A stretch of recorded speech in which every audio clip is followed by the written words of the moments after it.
Vraiment très heureux de vous retrouver dans ce nouveau journal des sports et nous allons tout de suite voir les principaux titres. Nous parlons de football Maracana. Ensuite, nous évoquerons aujourd'hui les filles dans cette édition.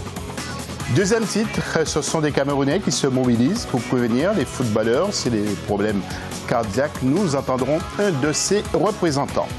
Mais tout d'abord, donc, partons au Ghana, en ouverture de ce journal, pour vous signaler que le gouvernement ghanéen a annoncé ce jeudi 7 juin qu'il allait prendre des mesures immédiates pour la dissolution de la Fédération ghanéenne de football après les révélations explosives d'une enquête journalistique sur la corruption de dirigeants et d'arbitres. Cette décision a été prise en raison de la nature massive de la corruption présumée, a déclaré le ministre de l'Information Moustapha Abdoul Hamid, information sur laquelle, bien sûr, nous reviendrons. Fin du championnat de Maracana en Côte d'Ivoire, mais petite innovation, la fédération ivoirienne qui veut aussi impliquer les filles. Reportage d'Olivier Cronan.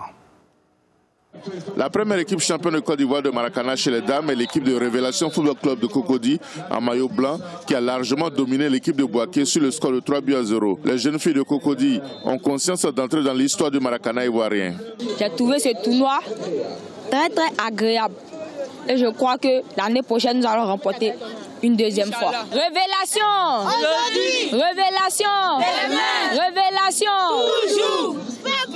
Où? Quand? Et comment l'adversaire m'appelle? Wow! A noter que pour la première fois également, la Fédération ivoirienne de Maracana discipline associée a organisé un championnat de la discipline associée dénommé Petit Poteau, remporté au tir au but par l'équipe de Galaxy de Yamoussoukro à domicile sur la place Jean-Paul II.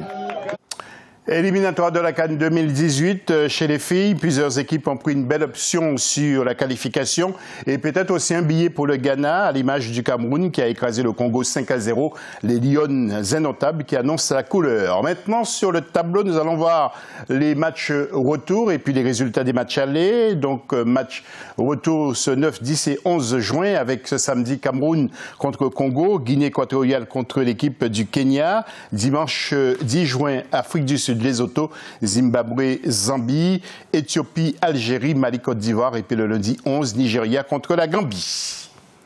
Rencontre intéressante demain en région parisienne, c'est-à-dire ce samedi 9 juin, entre les anciens internationaux de France et les anciens des Lions indomptables à 14h au stade Nelson Mandela du côté de Sarcelles en région parisienne, je vous l'ai dit. Le but de cette rencontre est d'alerter les joueurs sur les problèmes cardiaques. Des stands, je dis bien, seront dédiés sur le site justement avec des spécialistes en la matière. Écoutez Yekba Jean-Moïse, responsable de l'association Sarcelles Santé Foot, avec à ses côtés Préside Amo, ambassadeur de l'association.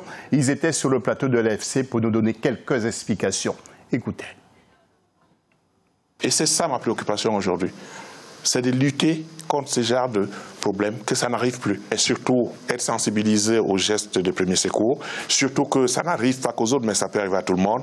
Que ce soit dans la vie sportive, où nous révélons la cause aujourd'hui, et même sur la vie familiale et privée ou professionnelle, ce sont des gestes qui ne demandent aucune connaissance, aucun savoir, mais plutôt savoir les faire, les exécuter, tout simplement.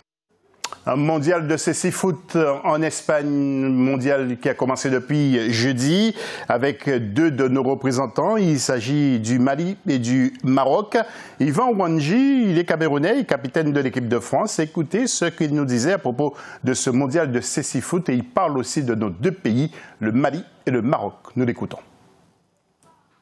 17 juin à Madrid, donc Coupe du Monde de cécifoot, 4 poules, 4 groupes de 4, donc 16 équipes, dont l'équipe de France. Il y a 2 équipes africaines, le Maroc et le Mali, qui ont été les 2 finalistes de la CAN, parce qu'il y a eu 2 Coupes d'Afrique des Nations pour l'instant en Afrique de cécifoot, et on espère que nos 2 équipes iront loin dans la compétition.